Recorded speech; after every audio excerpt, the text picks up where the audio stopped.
So this lady that was volunteering with you, girl, Yeah, actually. so Edith, and I took her to the butcher shop and she saw all those animals and she just decided right then that she didn't want to have anything to do with eating animals. Yeah. And I would never have even considered it if I didn't have her in my life, because that one day I was actually, there's an old apple tree down there in the field. You can just see it way down, and it was planted in 1815, and I had a cow, had a baby down there, and it was premature. It was the tiniest little thing. It was smaller than my son's Newfoundland puppy. Wow. And I worked all day to try to save its life, to keep it alive. And they've got to nurse. They've got to drink that colostrum milk or they don't make it. Mm-hmm. And I'm there all day talking with the mama, with the baby, trying to get some milk into it. And I was thinking about all the farmers in my life that have had an effect on me. And the best farmers are just full of love. Yeah. They'll take care of their little suckies, they call them, their little babies, with such passion and care. But then when they're 2 years old, they can take them and knock them on the head and chop them into packages. And I always thought that was somewhat hypocritical. It'd be like raising up a litter of little golden retrievers and taking such love for 2 years. Yeah. And then you go like this. And I thought, and it takes something, but in this modern world, in order to take care of these beasts that we love, Yeah. you have to make those financial things. So farmers have Decisions. trained themselves not to think about it. Yes. Because the good farmers really do take great care of their animals. Right. But But. Yeah. you see, I'm the only lucky one I know, is that I can I don't have to do the dirty part now. Yeah. I can have visitors out to the farm and we can keep them, and they're all getting old and fat just like me. So I'm so lucky that way. And Well, they're very lucky that you you decided to I'm change. gonna give you a big lick right on the Here. Quite a good close-up. So anyways, I went and I talked to Edie the next market. She worked for me every Saturday at a farmer's market where I sold my vegetables and my beef. And she used to help me sell my beef, and people would say, oh, which one would you recommend? Oh, she says, I don't eat beef. Oh, my so God. gentle. And, but I mentioned to her, I said, do you think, Edie, I says, if I stop killing my cows, if I just stop killing them, I says, I'll take care of them. I says, do you think people would donate to buy the food for them? Right. And she said, well, I don't know. She says, well, why don't we make a video and ask the world? And it was one of those things. In 2 days, it was all viral all over the world. I got phone calls from Radio New Zealand, Radio Australia, had the BBC. Wow. CBC was here, Rogers was here, CTV was here, CFTO. Everybody, for the next 2 weeks, it was the big hit. Yeah. Yeah. So everybody came and the donations poured in. But I was like, oh my gosh, because I didn't plan it. I didn't have a family meeting or anything. My sons are fishermen and hunters. Wow. And meat eaters. Are they still? Oh, well, I'm not trying to change them because for a year and a half or two, they were mad at me. Oh my God! Of course, they were probably relying on the family also, business. They're going to inherit the farm. Yeah. They like to raise beef, and they thought Dad had just lost his blinking marbles. But they've settled down. They're not mad at me anymore. Good. It's all right. It's all right. But they also, it wasn't proper of me not to have included the whole family. Yeah. With such a big thing. Of course. Because it isn't just a matter of stopping the killing process. We lost the income. Yeah. Because I used to get about $5,000 for each piece. Actually, that one right there, that's Meathead. He was actually already booked in at the butcher shop and sold.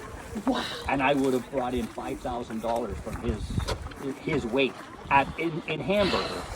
And Edith begged me. She's Mike, what can we do? She says, well, can we pay you for it? I said, no. I said, let's just forget about it. And then, I mean, I have a horse too that was sold. And so I gave up the financial returns that my family would have got, which was, in the beginning, was like, oh, geez. Yeah. Now we've adjusted, Of you know. course. And I tried to convince my sons, and I said, well, we're vegetable farmers. So, I mean, the people that eat lots of vegetables are vegetarian and vegans. I said, we'll do better. Yeah. You know, we really didn't see that response at the market. We didn't increase our sales at all, really. But now my veggie sales, my market, I kind of lost control of my market during the pandemic. Oh. So my sons have got all new careers. I had 2 sons and a daughter-in-law used to work for me, and I had 12 employees. They've all got new careers now. Wow. So, but I was getting older. It's okay. It's okay. I was getting older and I was getting tired. I'm happy to not be farming that hard. Yeah. We did a farmer's market really for hard 29 and a half years. Every single Saturday, Wow. a truck would roll out of here at 3 a.m. Every single Saturday with 5 tons of vegetables. Wow. So I'm very happy to not. Yeah, of course. Well, it seemed like you've earned We've the earned right it. to take it We've easy earned now. So, you know, there was lots of changes. And, you know, I mean, it was adjustments here because I had neighbors were mad at me. Yeah. Oh, because they thought I'd joined the enemy. Yeah. Oh, because there's been a lot of, you know, there's some pressures for, you know, there's people that are animal rights people that have caused pressure with farmers. Yeah. And so when my neighbors, they thought I had joined the enemy. And, you know, I had times when I was at a farm auction and I walked up to a couple of neighbors and I'm looking at it, I said, hi guys. And it was like, ugh. Oh, and they no. they walked away without even saying hello. I go, you know, I get. Did you ever get a chance to talk to them and kind of Well, explain not your with reasons? them, because some people just will never talk to anybody. Yeah. But I've often said that this is one of the greatest attributes of what I've done is that I can talk to some really hard-nosed, internationally known animal rights activists leaning on the fence like we are today. And we can talk about the common sense of farming. Yeah. And I can also go to the feed store and talk with my neighbors and friends who are still beef farmers or dairy farmers. And it's really nice to be able to talk with gentleness, and because they couldn't get together without yelling at each other. Yeah. And I think it's really neat to be able to educate all of the volunteers that come here. I mean, we've got hundreds of people that come to help, and they get to learn about cattle. Yeah. And they get to learn about some of the situations that farmers are stressed under. Uh-huh. You know, I mean, they're trying to hold on to their farm, their livelihood. They're trying to pay their taxes and insurance, and if your business has been for generations, like mine was, 3 generations beef farmer. Yeah. It's hard to move away from that because these guys used to pay the land tax bill. Uh-huh. When I had the land tax bill come in, and it's significant. I spend over $8,000 in land taxes. Wow. And last year I made a profit of $3,000. So my land taxes are $8,000. So when that time would come, I'd have to go down to the barn and I'd look over the herd and I'd figure out who's going to pay my land tax. Right. Because someone would have to die to pay that bill. Yeah. My insurance bill is $9,000. Wow. So in August 15th, when my $9,000 insurance bill comes in, I'd have to look around and see 2 cows would have to be killed. Wow. Oh, so that's those are the things that other people have to understand. Yeah. Anyone that's going to live on a farm. Yeah. And you know, we really need farmers. Oh, absolutely, of course. If we haven't got farmers, it don't matter what your diet is. If you're going to need someone to grow your food. Yeah, of course, yeah. And but do you think there's a space for farmers that are doing animal farming to kind of have the same change of heart that you have and realize that these are individuals? It's not an easy switch hard. because the nice thing is that I had some really strong, smart people with me, right? Yeah. People that are young and computer savvy, where they can, Yeah. because they have to know how to touch out Yeah. to people, how to do fundraising, all that Yeah. stuff. Not just I couldn't do it. Yeah. No, there's not a, I'd be bringing in $8 a year, but they're good at it. Yeah. There's a real skill set in it. Yeah. I mean, the main thing that's changed things away, there's hardly any beef farmers left now. The numbers are down so much, mainly because of economics. Yeah. A cow is worth about 20 or 30% what it was in the 70s.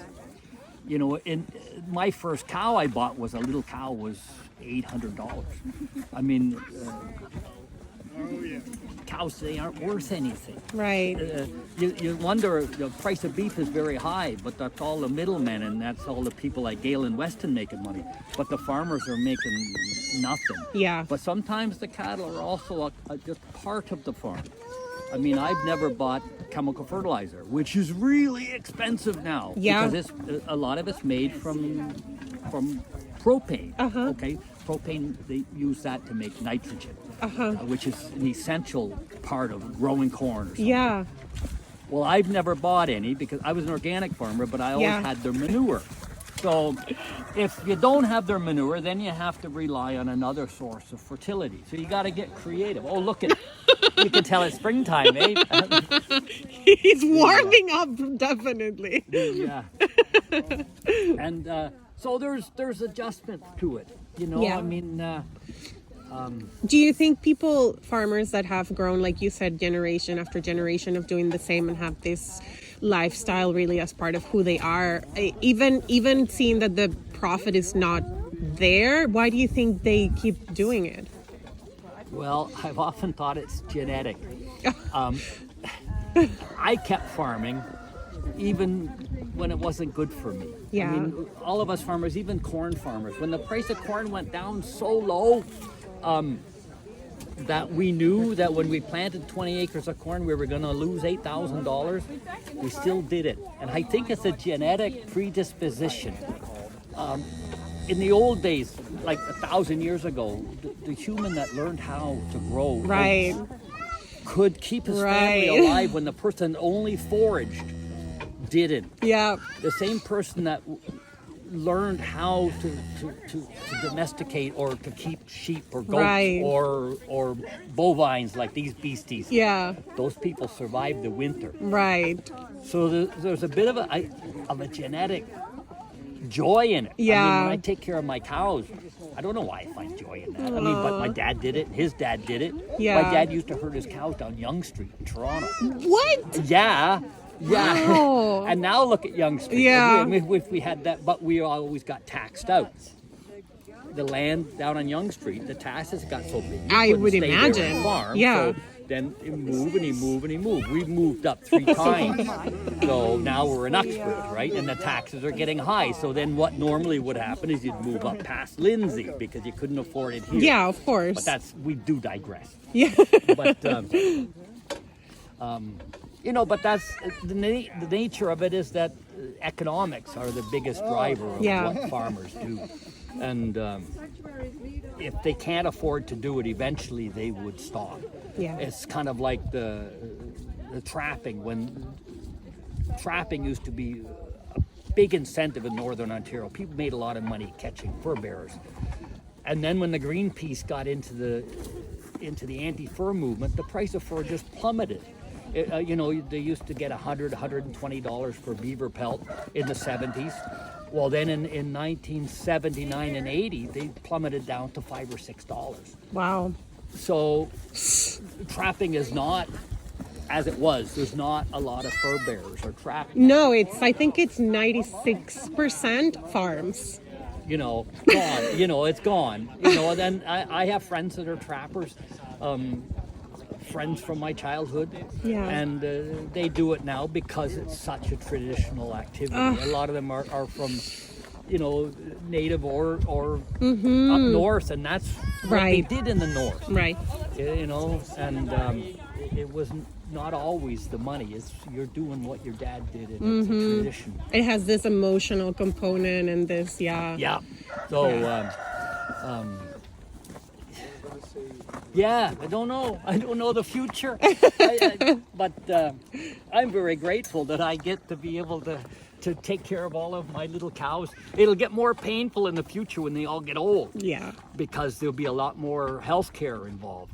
Yeah. And, you know, I've had to, because of the cost of a vet, we have become quite able to take care of most things. Yeah. You know, but you know, you can't buy antibiotics now without a vet visiting here. Mm-hmm. You used to be able to go to the local co-op store and you buy bottles of penicillin and you could keep somebody. Now you have to have a vet come and look at your beast before you get it. Sucks. So it's a bit difficult. Yeah. And we have to do alterations on the farm to be able to take care of old cows. Yeah. So in the future, I'm looking at that is that now we have a system where we don't have lots of pens or anything, and we don't have the facility to lift cows up and stuff. Right, yeah. But in the future, when they're old, You might. we're yeah. going to have pens that house old beasties, and I'm going to have more people involved that we train or Yeah. are trained Yeah. vets that come and volunteer to Yeah. take care. That's all things for the future. Yeah. And Edith, that's the girl that helped Mm-hmm. me set this up. She's a lawyer, and she's trying to get us as a registered charity. Yeah. That's amazing. When it's a registered charity, I think funds will come easier. Yeah. Now people are reaching right in their own personal pocket to Right. give us a donation, which is we're so grateful for. Right. But in the future, people that have affluence, well, they'll also get a tax write-off. Yes. So somebody that's got a big business and making lots of Oh, money, yeah. and they give money to politicians, well, they could also give it to take care of a few old cows, and they could get a tax slip back. Yes, So, absolutely. if Edith gets that, it'll be easy, yeah. you know. And Better. I've, you know, my sons are not so averse now. I've been talking to them. You know, I said, listen, you know, I mean, I've only got 10 years left. Oh my God. Well, you know, I'm 66, so I mean, Oh, when you you- get up to your 80s, you have a bunch left. I know, but I might not want Yeah. to always take care of sick Absolutely, cows. yeah. So, but they're not so averse to it. Yeah. I said, listen, if I kick off, I'm trying to work it into them so that they might take over. Yeah. I wouldn't want to have to think about them finding homes for these guys. I wouldn't want that worry. Yeah. You know, and if we were a charity, they could pay my son to drop them bales of hay. Exactly. And he wouldn't have to do all the things that I do voluntarily. Yeah. They would likely have enough funds coming in that he would do it as a job. Yeah. You know? Yeah, exactly. So we'll just see. You know, whereas a few years ago it was like, yeah, you know. You know. I mean, I'm happy to hear that they're coming around for sure. Yeah. Hey, you guys, come on over for a scratch.